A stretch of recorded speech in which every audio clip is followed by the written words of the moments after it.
having my reservations just as someone that has born and raised here and has seen. Negative. It's fine. You're just I'm a negative realist. Nancy. I'm a realist. That's what negative people say to make themselves feel better. Oh, I'm a realist. I'm a realist. You know what else is real? Positivity, Koo. How about that? Some positivity. Currently, you're still projected to win the bet against Allen. So, how about that?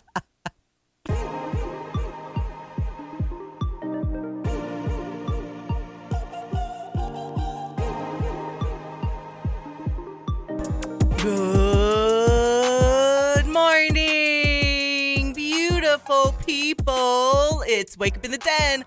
I'm Ku'ule Agbayani alongside Paul Brecht on the Hawaii Sports Radio Network, 95.1 FM, AM 760, and hawaiisportsradio.com. Thank you guys for tuning in this and every weekday morning from 8 to 10 or on demand. And, of course, streaming live on our YouTube channel every single Monday. So we appreciate everyone that does tune in. You can text us at 808-888-KG1. That's 808-888-5481. And I really hope you guys interact with us today on text because big news coming in yesterday. We will talk extensively about the new Aloha Stadium entertainment district, or just the stadium itself taking the next significant step towards having this thing finally get underway, at least in terms of a tangible development process that you guys will start to see, hopefully, as everything goes along. They had a special Stadium Authority meeting yesterday to approve everything, which we will get to in just a second, kind of get you everything you need to know. I know you've been reading stuff out there, so have I. And then coming up in the next segment, though, we will let you guys hear from a couple of people that were made available following yesterday's special meeting, that being Governor Josh Green's special advisor to the NASID project, Brendan Morioka, who used to be the Stadium Authority chair, and then new Stadium Authority chair Eric Fujimoto, as they had a chance to answer questions from the media following yesterday's meeting.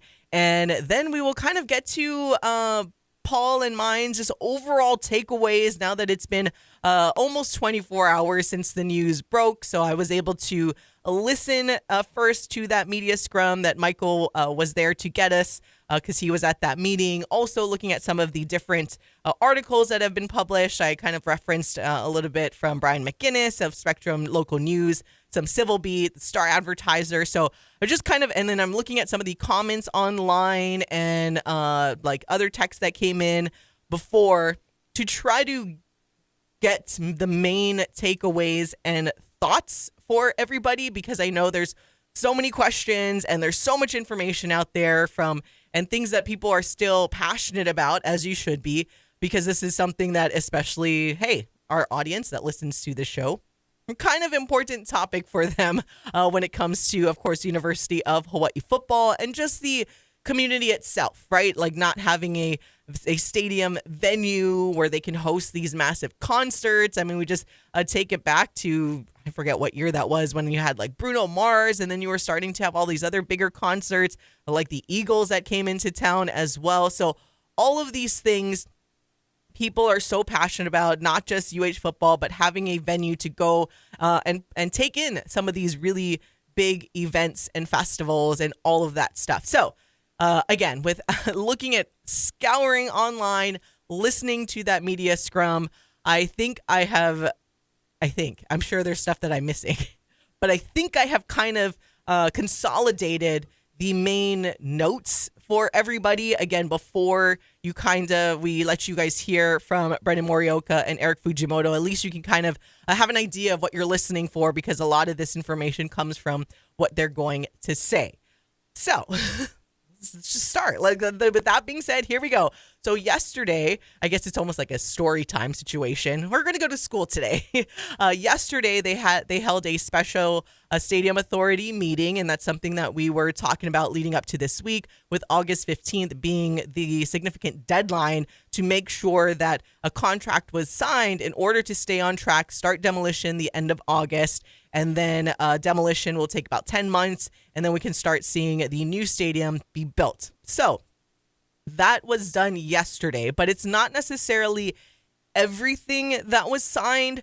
So authorized yesterday was for interim stadium manager Chris Sadayasu to finalize the ground lease agreement and Development / Operation Agreement between the Stadium Authority, the Department of Accounting and General Services, which would be the state comptroller, and that of Aloha Halava District Partners, that development group. So that is kind of the main thing, and that is the core nugget that they need in order to start the demolition process. So they established that first phase, which was that ground lease, and second, the stadium agreement. Not done yet, though, in terms of a long-term development agreement, but it establishes, again, what they need in order to issue that demolition notice to proceed, and AHDP to start that demo process, with the demolition permits expected to be approved by sometime next week, which means they should hit that end of August target to begin the demolition,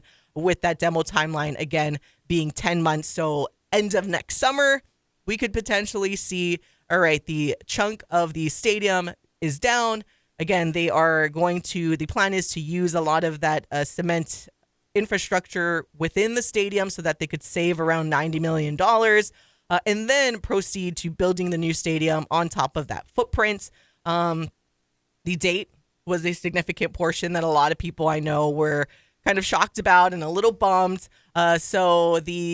We knew that, or the original date that we were told was that, August 2028, season opener for football against Kansas. That now has been pushed back to March 2029. So the University of Hawaii, however, was in the loop, so it wasn't a surprise to them yesterday. According to Brendan Morioka, the University of Hawaii was made aware, so I can anticipate they already started, especially with Matt Elliott there, started to make plans and do all of that stuff. But the other shocker that came to everybody is that the decrease in the stadium capacity. So we were initially told 25,000. I know everyone wanted the 50,000. That wasn't realistic. We were thinking 35,000. Then it got dropped down to 25,000 most recently. And then yesterday in the agreement, it calls for 22,500 seats with 10 luxury boxes, locker rooms, and the ability to accommodate football, rugby, and soccer. And of course, other hopefully concerts and events by 2029. Other things that were said and some takeaways for you guys to know is that Governor Josh Green, James Tokioka of DBED, and others are still very much vocal champions on trying to find additional and external monies from other people that have it and have deep pockets here in Hawaii that can come in to help support a bigger and better stadium. Planning, though, this is important because, yes, it's going to start at 22,500, but planning for additive construction phases that would allow building onto the current plan of the stadium with minimal disruption to its use. So 22,500 is the base, and then the hope is that they could get more money and then build on top of that stadium. I heard potentially up to 40,000. We're going to be a little more realistic. We're just going to stick with the 22,500 for now. The total money is $350 million that was committed by the state, as we know. I know it's $400 million technically, but $50 million is going to be put towards the just the development procedure, so not the actual construction, but $350 million is to the actual construction portion to the state, which is the main part that we all care about. AHDP will be fronting approximately anywhere between $125 million to $150 million, which includes some of their soft costs like design, etc. So soft costs, basically things that aren't actually hard materials going into the construction of the stadium. So for a total of upwards of $475 million for the new stadium. So like we mentioned, the plan, though, is to utilize the concrete footprint of Aloha Stadium to save about $90 million. That March 2029 deadline is more of the very realistic deadline that you'll hear Brendan Morioka talk about. So that's just anticipating any type of delays. They felt better giving that March 2029 deadline as it. So it's kind of, and he'll say it's more of the date and that month that people can start setting their minds around. So that's what that March 2029 deadline is significant. They're already anticipating, supply chain issues, all of that stuff. So you'll hear him say it. That's when you guys can set your minds around March 2029. And then that's kind of the main gist of everything that I could initially take away. Again, text in at 808-888-5481 if there's anything specific. Once again, we'll hear from Brennan Morioka and Eric Fujimoto coming up in segment number 2. But I just wanted to make sure we kind of hit some of the bullet points beforehand, before you guys hear it from the people that are involved in all of this, so that you can kind of know what you're listening for. But those were the main bullet points that I took away from. Paul, correct me if I'm wrong, or if there was any other significant thing that maybe the people should know before we head into our audio following yesterday's special meeting. No, that felt like a pretty good overview or baseline for going into understanding what you're about to hear, so it's not just kind of a bunch of mumbo jumbo. And like you said, we will get into our thoughts and a little more information about that size, how it compares to other stadiums, our feelings, so on and so forth. That'll come up a little bit later in hour number 1. So, like you said, if you want to get in on that conversation, shoot us a text at 808-888-KGU1. That's 808-888-5481. All right, so we're going to take a quick break. When we come back, we will let you guys hear again from Governor Josh Green, Special Advisor to the NASID project, Brennan Morioka, and he was the former chair of the Stadium Authority. And also along with him is the new chair of the Stadium Authority, Eric Fujimoto, and what they had to say following yesterday's special meeting that essentially is now finally starting this process of demolition for the new Aloha Stadium. So you'll hear that next when we come back on the Hawaii Sports Radio Network. Back to more Wake Up in the Den with Ku'ulei Agbayani on the Hawaii Sports Radio Network, 95.1 FM and AM 760.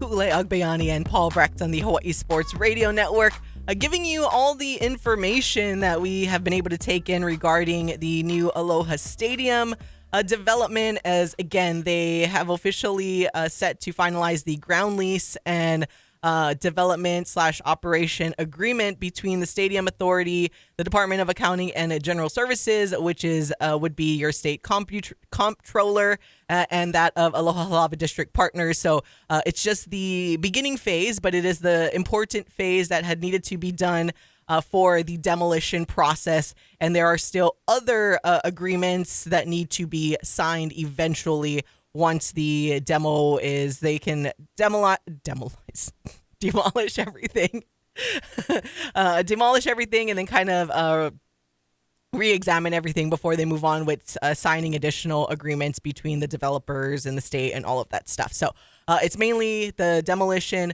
will be set by all of what we've been told for the end of August, and about 10 months to demolish everything. So we're looking at end of summer or end of next year to start, hopefully, fingers crossed, that the new stadium will begin to be actually built and then be ready in time for that new deadline of March 2029. Again, the new seating capacity to begin with will be 22,500 with the ability to build on top of that existing structure should they be able to secure more funding, whether it is in the next couple of years or somewhere down the line, all of that stuff. But we wanted to give you guys the main bullet points so you kind of knew what you were going to listen for, as we want you guys to hear from those that are directly involved with everything, and that being the Governor Josh Green's special advisor to the NASID project, Brennan Morioka, who is the former chair of the Stadium Authority. And then you'll hear a little bit from, if you just hear a different voice answering questions, that is Eric Fujimoto, the new Stadium Authority chair. And here it is. From a scope perspective, the stadium that is being agreed to today, as a part of the agreements that we're going to be moving forward with, is going to contemplate a 22,500 seat stadium with the 10 luxury boxes, the locker rooms, plus the ability to play football, rugby, soccer. The completion date that I know everyone's going to be interested in is going to be March of 2029. So we are going to be not hitting the fall or the August 2028 date. We've been in conversations also with the University of Hawaii, so they are aware of this change. And we can go a little bit more into how we got to this point, because I think that was a large part of a lot of the negotiations and the hard work in working with Aloha Halawa district partners. So, I'd like to know what were the factors that led to the need to push that deadline back. Well, going in, we had always set the August 2028 date, and we knew, back a few years ago that was always going to be an aggressive date to target. But that has always been our target. You need some kind of goal to strive for. Otherwise, the dates will continue to move back. So we set an aggressive schedule for us to achieve. We tried to work through that, but in our conversations with Aloha Halawa district partners and their contractors, Hawaiian Dredging, and looking at their schedule, the current environment of tariffs and material supply chains, and looking at their whole sequencing of construction, we came to the date of March 2029 as being something that we all felt was realistic, achievable, that we are all comfortable moving forward with. We've seen dates or schedules that would have achieved a December 2028 opening, but that would have been very aggressive, and none of us, I think, would have been comfortable with setting an overly aggressive date, knowing that that date's probably going to change. And in trying to be as transparent as possible, this project has been based on transparency, so we wanted to make sure that this is what transparency looks like, right? The good news as well as some of the not so good news, and working through the whole diligence in collaboration with our partner, and having UH at the table as well, understanding what some of those challenges are. We think that the March 2029 date is a very realistic date, very achievable date that I think people can kind of start setting their minds around. We didn't want to set an aggressive date, and then we go through construction, start not hitting certain dates and milestones, and then the public starts talking about, well, there we go again. We wanted to be very upfront from the very beginning. These are our expectations. These are what we believe are achievable, and so we wanted to make sure that the public knew this is the path forward that we're going for. Brennan, do you have a total price tag, including AHDP's component for the stadium, for what that estimated cost will be? Well, and again, it's important for the public to understand and make sure that they know the state right now is we are only committed to $350 million, right? That's what has been offered from the very beginning. This is what we will continue to offer. All in, we're probably looking at AHDP putting in upwards of $475 million total for a new stadium. That includes some of their soft costs, which is design and stuff.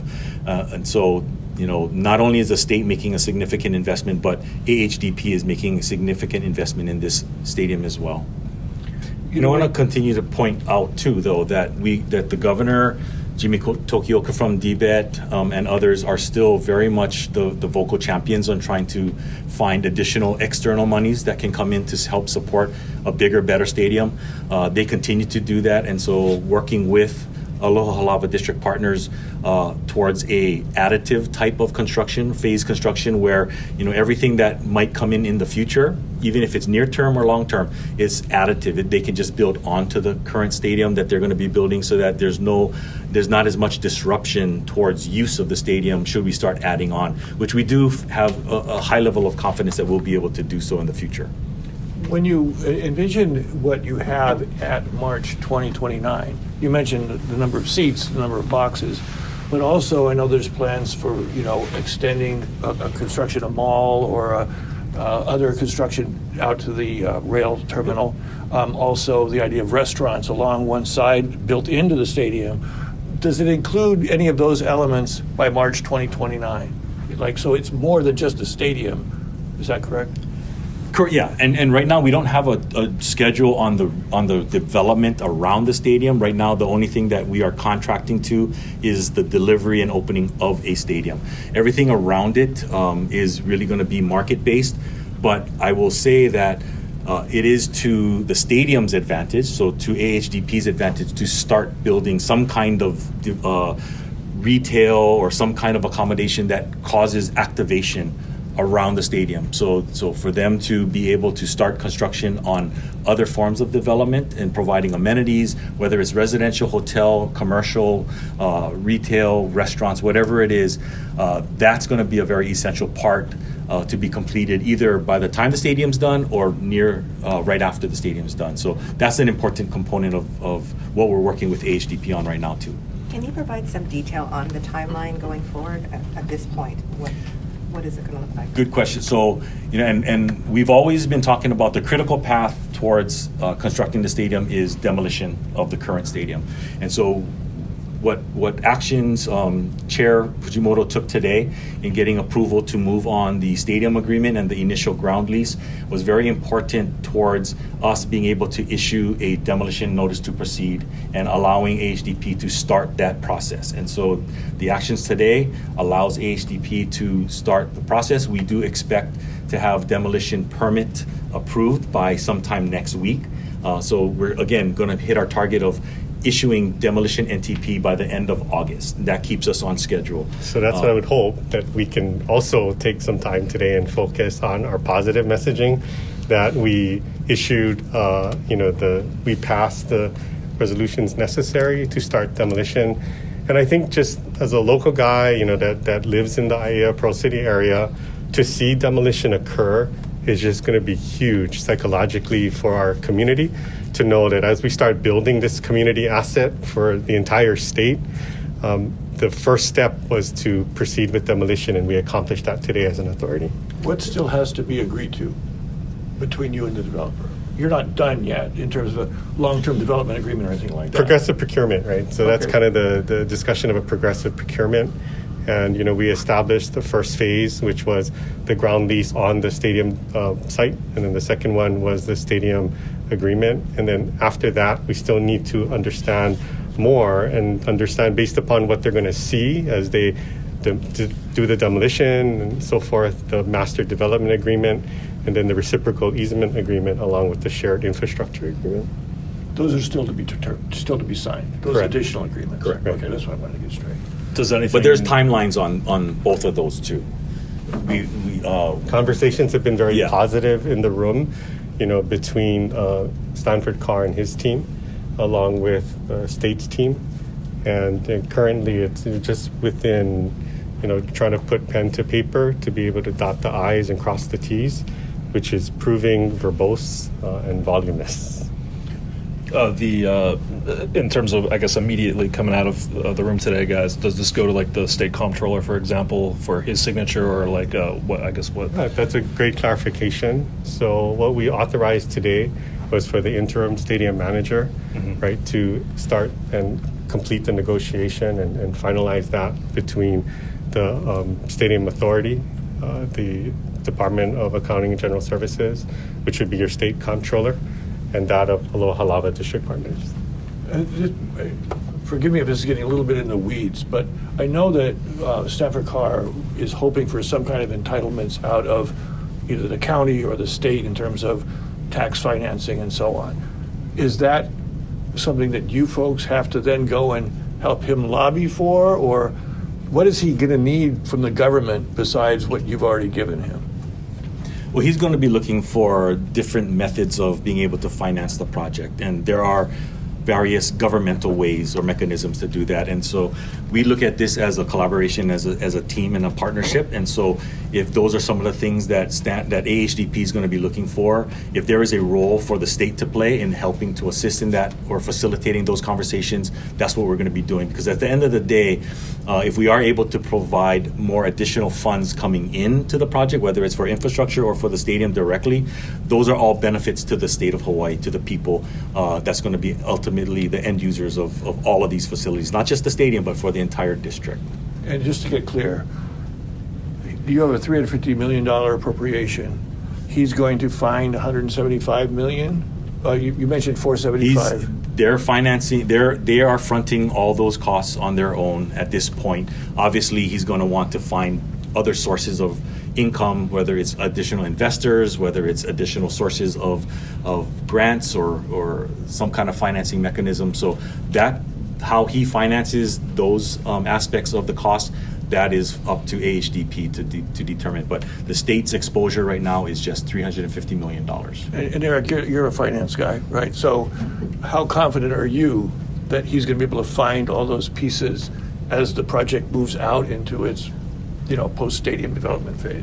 As the proposed numbers have come in to the state's team, I have reviewed the numbers, and it does appear that it can work at the $350 million mark, along with the proposed, like Brennan had mentioned, the overage that Stanford would need to carry. But that's Stanford's question on that particular discussion. Right.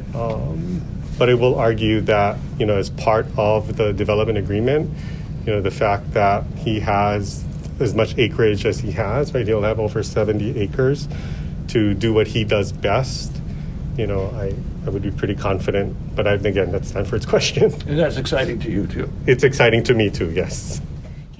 Well, at least it's exciting to somebody.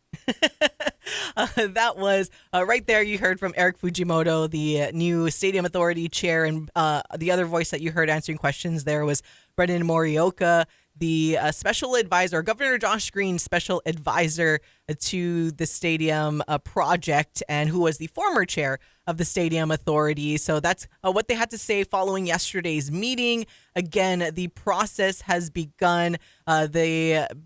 Once again, to recap, what happened in yesterday's meeting was that the Stadium Authority authorized for interim stadium manager Chris Sadayasu to finalize the ground lease agreement and development/operation agreement between the Stadium Authority, the Department of Accounting and General Services, which would be your state comptroller, and that of Aloha Halava District Partners, AHDP, the developers of this project, and that they will be able to begin the demolition. Again, the demolition permits are expected to be approved by next week. And the timeline is that the demolition for this current stadium will begin at the end of this month, with approximately a 10-month timeline for the demo itself. So by around the end of next year, next summer, it will be demolished with the current footprint of the Aloha Stadium and the cement structure that is underneath that, because that is what they're trying to salvage to be able to save approximately $90 million.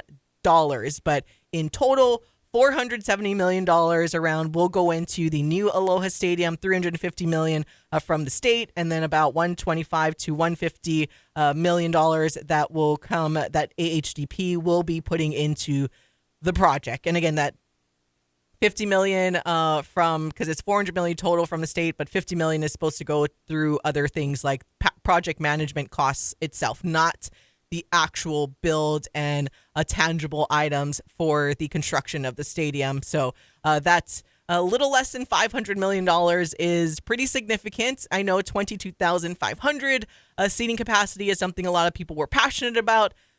But it's that price tag that is what is, and kind of killed me and killed my hopes and dreams yesterday. After yesterday's show, to end things off, we were very excited. Like, woohoo, it's going to start. Oh, first blush news. It was great. Woo! And then once it started to sink in, we got more information. And then it started to sink in that, Spicy Coo's about to come out, but she'll come out next when we come back on the Hawaii Sports Radio Network.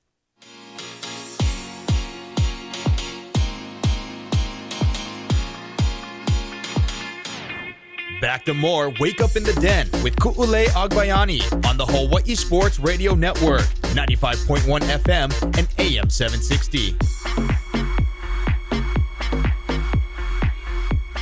Welcome back to all of you, the beautifulest of all the beautiful people. It's Wake Up in the Den, Ku'ulei Agbayani and Paul Brecht on the Hawaii Sports Radio Network, 95.1 FM, AM 760, and hawaiisportsradio.com. And you guys can listen on demand wherever you get your podcasts or on our website. Thank you guys so much for tuning in as we are getting you all caught up with the pertinent information that you need following yesterday's special Stadium Authority meeting that essentially grants the ability for the demolition to begin by AHDP. Again, there are still other things that need to be agreements that need to be finalized and signed eventually, but that can be done during or immediately after the actual demolition process.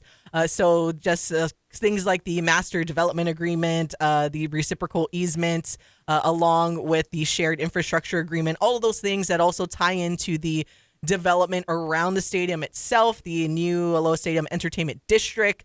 That stuff will still have yet to be discussed and determined. But the main thing is, and what we were excited about, was the fact that the portion that was agreed upon means that people will be starting to see the actual tangible progress that they have been waiting to see for a very, very long time, and that being the current structure being taken down. Again, it's been forever because the state didn't want to necessarily spend / potentially waste the money to start demolishing the stadium in the event that the developers that were awarded the project, and in this case, AHDP, wanted to salvage anything from the current stadium, and which is what these developers are going to do to save about $90 million using that concrete footprint of the current Aloha Stadium. Now, 22,500 seats, with 10 luxury boxes, locker rooms, and the ability to accommodate football, rugby, and soccer, set to open March 2029. And as you heard from Brendan Morioka, that is the realistic date when fans can wrap their heads around. So this is with the anticipation that things could get snagged here and there, but they wanted to be realistic. So I appreciate that. And I know he dropped the word transparency a lot, which we appreciate, and having all of this information that comes out. So this is the part that kind of like hit me right in the stomach, because it's almost like the rug got like swept and ripped away from me, and I just fell flat on my face because we were so excited yesterday when we saw the reports come in from some of the journalists on social media and our Michael Escaro texting us and all of that stuff because he was in attendance for that meeting. And when we had first listened to the audio yesterday from Brendan Morioka, like, I did not bat an eye about the date being pushed back to March 2029. Again, the University of Hawaii was made aware of this before yesterday's meeting, so they weren't surprised by this. They were kept in the conversation so they can prepare for that. And then, so the March 2029, I'm like, I was already anticipating it'll get pushed back a little bit. That's fine. 22,500. You guys know I wasn't like crazy about like, oh, we need this massive stadium. I've always been on the side of, you know what, I understand things are expensive to build here, but especially after I went to Columbus and I saw the stadium for the Columbus Crew, I saw other MLS stadiums, and I'm like, you know, if the stadium's going to be a very, very nice stadium and you're like with nice seats for everybody, maybe just minimal bleacher seating for maybe planning for a student section or stuff like that, I'm like, I'd rather just have a really nice stadium. I'm okay with sacrificing the amount of seats. And so I thought, all right, we're going to get a nice stadium, 22,000. He said, okay, we can build on top of that. Great. Like, they can add to it. That's always been something Brendan has said, I think, for the last 2 years, is that when it got down to 25,000 and people were up in arms about it, the plan was always, hey, we're going to build it in a way that you can build and add seats on top of that. So I'm like, cool. This is a fine starting point.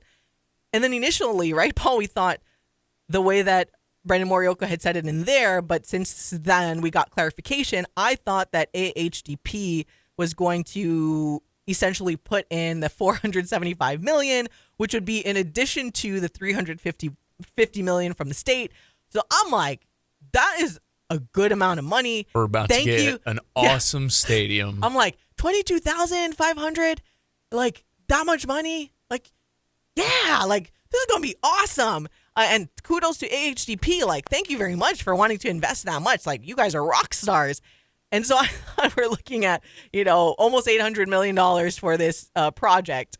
And then we got more clarification and realized that the total, and and they would say upwards, but we're going to be more conservative and say the max amount that the project will get to build the stadium would be $475 million.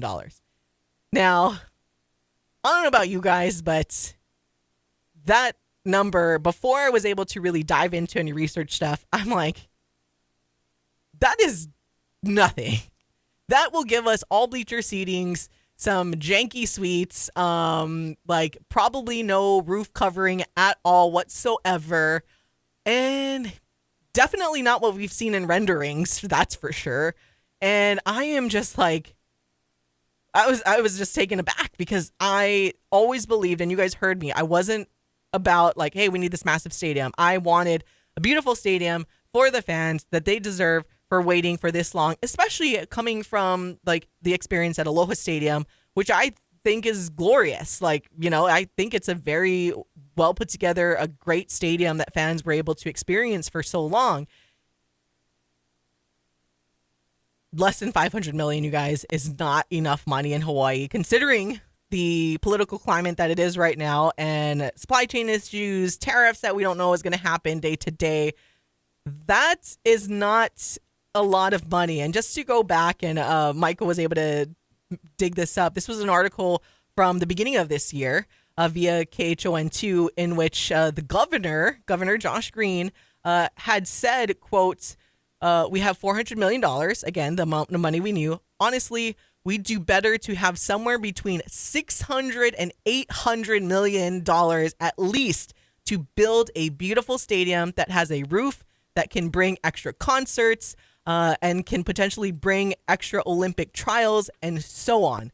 So in my mind, I'm like 600. That was always my thought too. $600, $800 million. That can build us, and it might be small, but it is going to be a nice, beautiful stadium. You guys, less than $500 million in Hawaii doesn't get you jack. Considering, again, maybe if you can guarantee, which you can't, guarantee that nothing is going to happen. There is going to be no increase in tariffs. There's going to be no supply chain issues. You know, things are just going to, all the materials can come here for a good price from Canada or China. We'll be good. 475, we're great. You all know that's not going to happen. Yeah. So, here you go, everybody. And they said it's going to be majority bleacher seating. Hopefully it has a little more spacing than we have at Ching. But I don't know. Like that kind of killed my optimism, because I'm like, okay, the date is great, the seating, whatever. But the fact that it gets pushed back and it's going to be minimal compared to the beautiful stadium that we once had in Aloha Stadium. We're basically going to, $475 million basically gets you Ching with real bathrooms. So I was going to say, and again, no knock on Ching. That's the main thing. I don't want to establish no knock on Ching, because UH had to do what they did. But we're envisioning you get Ching, a little bit more seating, and bathrooms. Your temporary solution to end up being your long-term, or essentially being your long-term solution, right? To get a glorified Ching after a decade, I mean, that's what it's going to be, right? I mean, yeah. So March 2029, it won't be ready for the 28 season. That means September, end of August 29, whatever it may be. When was the last time a game was played at Aloha Stadium, Coach? 2019. That's a literal decade. And to go a decade for a glorified TC Ching field, that would almost, in a way, make me feel like they should have just taken the money and upgraded the Ching Field complex that they have already, like people have suggested, which is something that I have actively rallied against and been like, that is not something that I think is a good idea for UH. But it does feel a little bit kicking the nards type of energy after, like, oh, yes, like finally we're going through on Aloha Stadium. We're finally going to feel like an adult program once again, and all of these things. And then the details come, and you're kind of like, realistically speaking, I don't know if this is going to be what we want it to be. Now, that being said, it could also be awesome.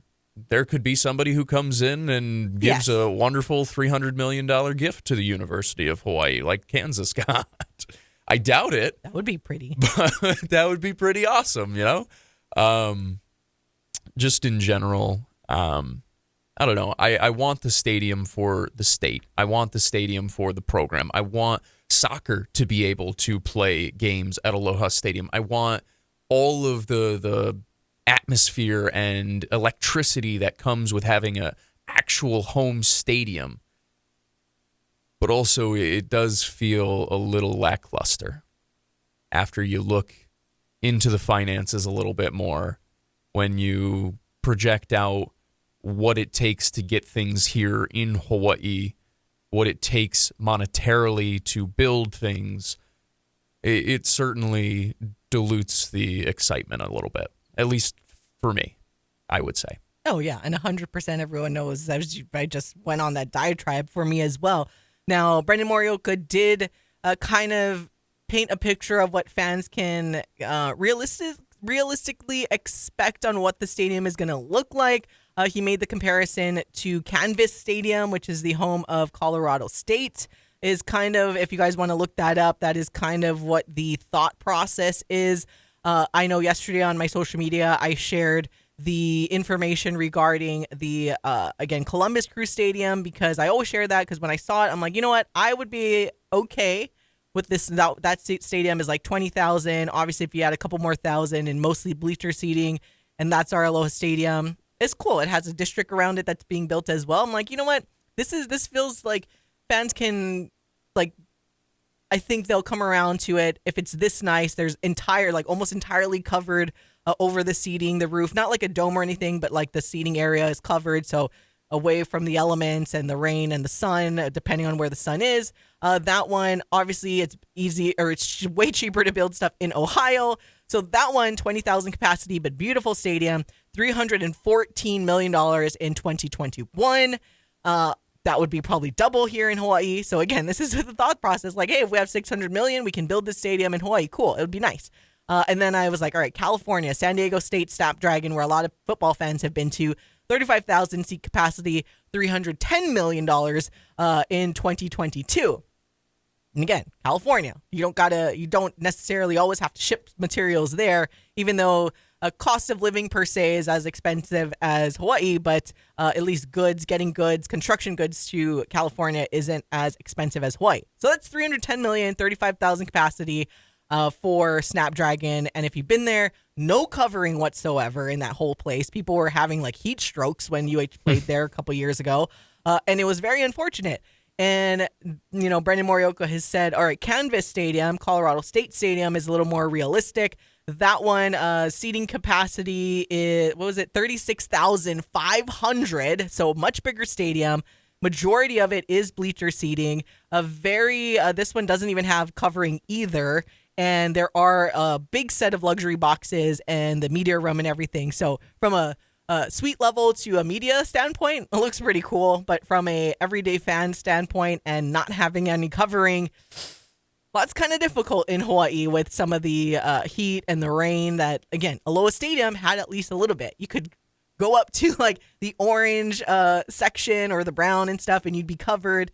And then if you wanted to, not the orange was the opening, but the brown, the yellow, all of that stuff, the blue had all the covering. We're going to get no covering, no roof. Let's see. And the Colorado State Stadium cost $220.1 million back when it opened in 2017. They did what it would cost in 2024, which would be $282 million. But again, Colorado, above the national average in terms of cost of living, if we want to go by that, but not Hawaii cost. Not quite in that way. Again, we're looking at like double. So I'm basically trying to paint the picture for everyone that's listening on wrapping our head around what we will get, like the bare minimum, the glorified TC Ching in Halava based on $475 million. And again, I know they want to be optimistic, and allegedly the governor and Jimmy Tokioka are working on trying to secure additional funding. But I'm just going to take what we have right now, because I'm not going to wrap it in my mind that they are going to secure this because of everything, because of precedent, what we see all over happening in our state, that it's either going to come from the taxpayers or we're not going to have a Kansas $300 million donor. And if it happens, we're going to celebrate. Dude, do you know how happy I would be to be wrong? And we're going to do it again.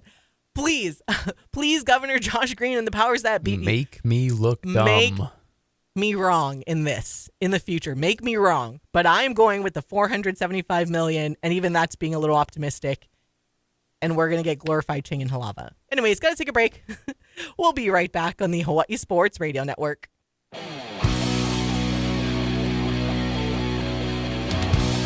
Back to more Wake Up in the Den with Ku'ulei Agbayani on the Hawaii Sports Radio Network, 95.1 FM and AM 760. Welcome back to Wake Up in the Den, hour number 2. I'm Ku'ulei Agbayani alongside Paul Brecht, and you're listening to the Hawaii Sports Radio Network, 95.1 FM, AM 760, and hawaiisportsradio.com. Thank you guys for tuning in this and every weekday morning from 8 to 10 or on demand, and of course streaming live on our YouTube channel every single Monday. Yesterday, we had a full hour talking about the Aloha Stadium and the development that were more of the demolition that is set to happen and begin towards the end of the month. So for all of kind of the breakdown of the details, you can go ahead and listen back to that a little later on demand. But wanted to get to a little bit more of your text messages that came in. We'll also start getting into some high school football discussion throughout this hour, as tomorrow we will bring you Aiea versus Castle in Aiea, approximately 7:30 p.m. broadcast time. Kyle Galdera and Paul Brecht with the call. So tune in tomorrow evening for more Friday Night Lights continued. You can go back and listen to last week's game that we did between Waipahu and Lalehua. That's available for you guys wherever you get your podcast. But tomorrow night, Aiea and Castle. All right, let's see. Got a couple of texts regarding the stadium conversation that we've been having for the entire first hour. Let's see. I'm gonna call this person our laughing face emoji person, because they always text in and trust me, I love the laughing face emoji, and it's like the sidewards tilt one. Like, it's not the straight up one. It's like the slanted one. Very rarely they've used the normal crying laughing face once. I love that though, because it always makes me chuckle every time I see that emoji. It's one of my favorites.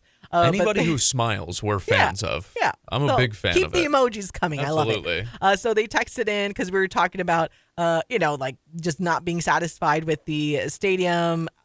Just real quick, if you're just tuning in, I was okay with the pushback of date. I was okay with the $22,500 with the way that it's going to be built, the opportunity to add on top of it. I wasn't okay with the less than $500 million that are going to be allocated, because that means we are going to get glorified TC Ching, essentially, when it comes to the cost of building things out here in Hawaii. So that part was kind of the disappointment for me. But they're texting in, always going to have people complaining because they're the ones okay paying for a $20 zip pack and $10,000 gold chain and credit card maxed out. Laughing face emoji. True. Let's see. Someone else texting in. This one was kind of interesting. Saying, I don't know if you guys know this, but Craig mentioned that if stadium was built in Halava, Ching bleachers would come down. Another practice field would be added. Also, a performance center. He mentioned there is a master plan for lower campus.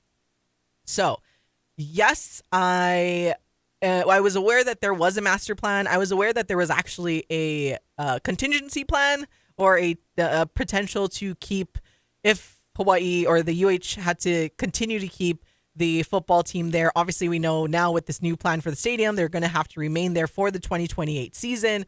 But I knew that there was at least some renderings of a potential plan if Hawaii, the football team had to stay and play there past 2030, for example. But also there was these plans. I never saw any of the plans. That was above my pay grade.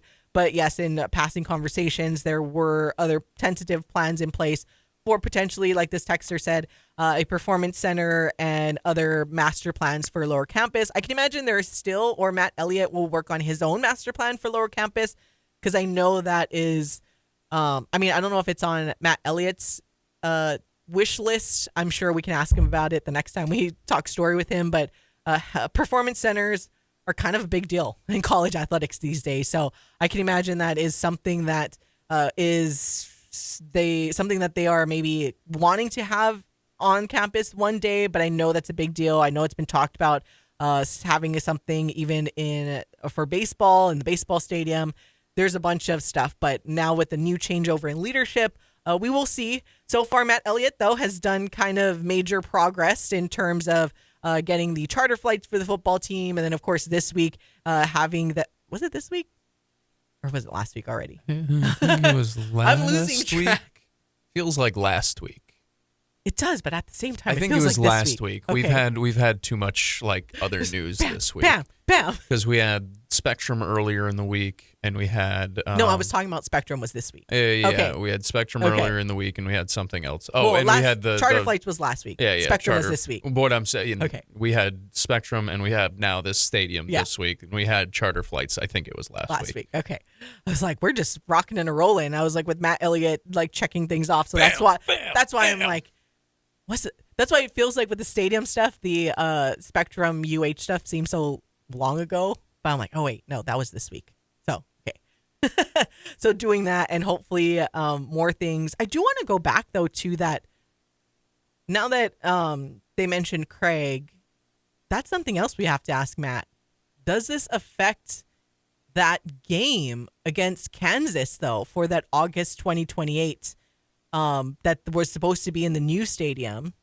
Because if you guys recall how Hawaii was supposed to have that really big game against Oregon last season. Yeah, last season.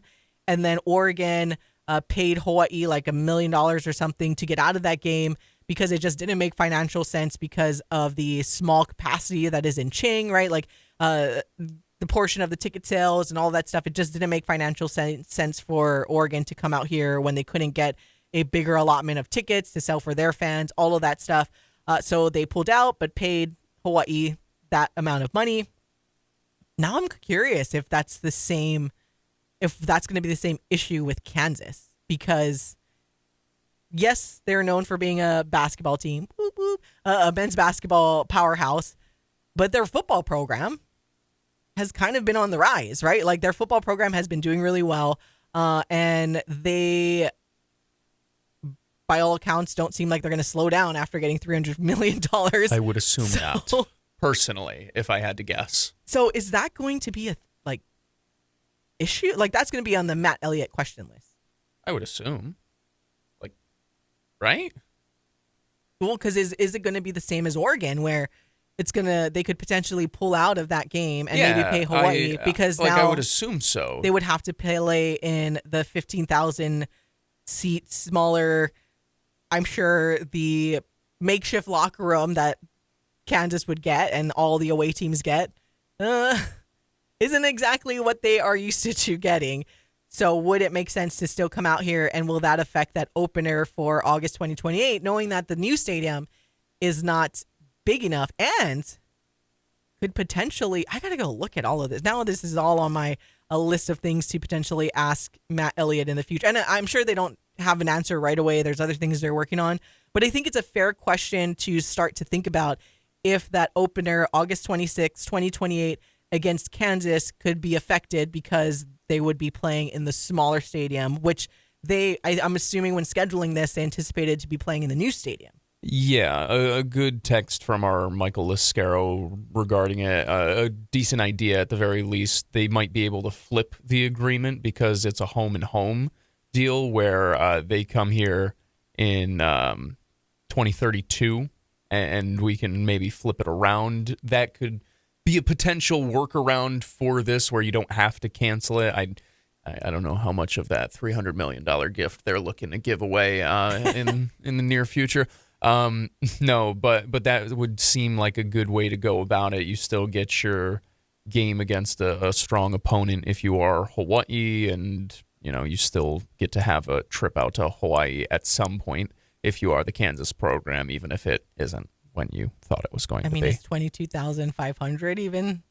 I mean, that's a question for another day, but I would assume yes. Like, at the end of the day, it's going to be Hawaii. And I'll also say this. If Hawaii's good, Like there will be certain teams who want to just get the challenge. There will also be teams Or not. I was going to say there will also be teams that start to duck Hawaii if they become very, very good because it's too small of a stadium. Okay, buddy, you just don't want to lose. Right now, I don't think that's the case. But it's another fair point, and I would assume the hope is by that point maybe you have secured some additional funding to potentially build on top. And once again, that is the pie in the sky scenario for us right now. But I think that would be the hope is in general you'd be able to build on enough to make it an attractive bargaining chip whenever you're talking to some of these P4 schools. This is interesting because I was kind of curious and looking at Kansas's schedule this year. They don't really play anywhere that's a small stadium. They do have, smaller opponents like most P4 schools do. They do play Fresno to open up the season, but that's at home. They do play Wagner, but that's at home as well. And then they go on the road and play Missouri, play Westboro, all these other places that have big stadiums. So, I think that's something that's kind of interesting to follow. And like Michael texting in that write-up where it's home and home, so maybe they could flip it. But for now, fans can anticipate the first game in the new Aloha Stadium will be that game against Arizona. So Arizona, August 25th of 2029 would be that first home opener for the University of Hawaii football team.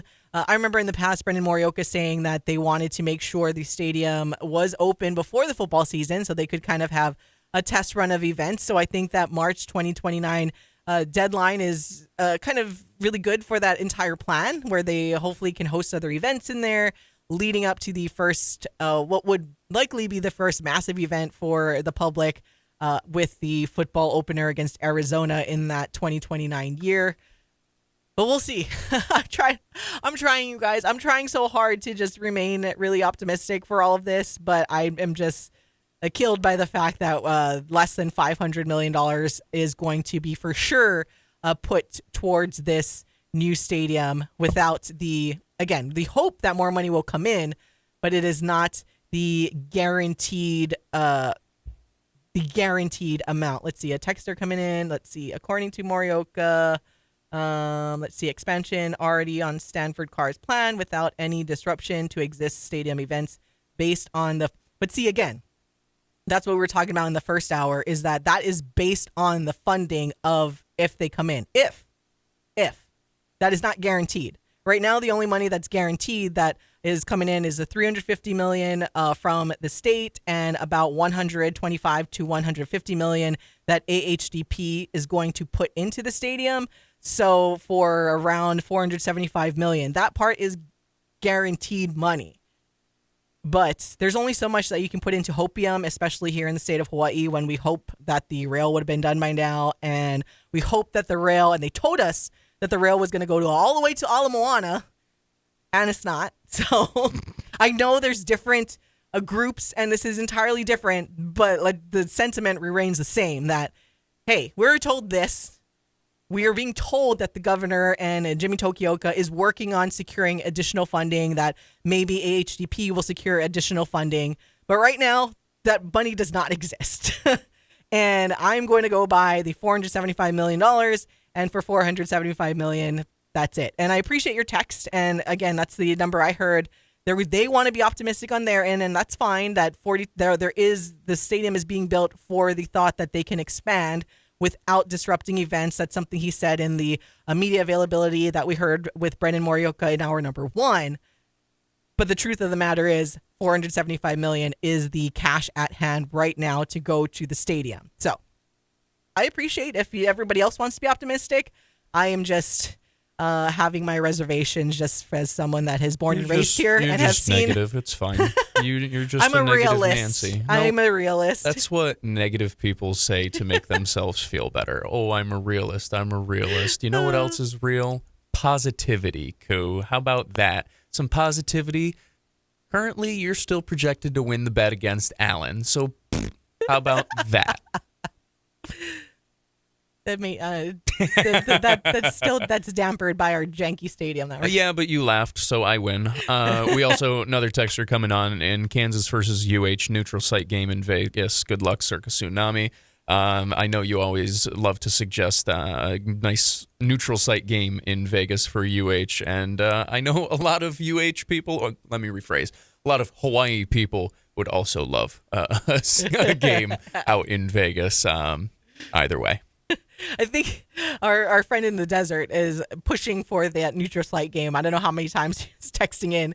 And by neutral site, it's like not... obviously, this year we're excited to go to Vegas for the UH-UNLV game, but we want kind of that massive game. And you know what? That's not a bad idea. We can start planning now. 2028, Kansas, UH to open up the 2028 season, since it wouldn't be in the stadium, and Kansas but could potentially have a problem playing in our teeny tiny 50,000 seat stadium in Ching. Anyways, we're gonna tailor this conversation for a little bit and just switch over, talk some high school football, because we just need a break from this topic for a little bit. So we'll be back to talk high school football next on the Hawaii Sports Radio Network.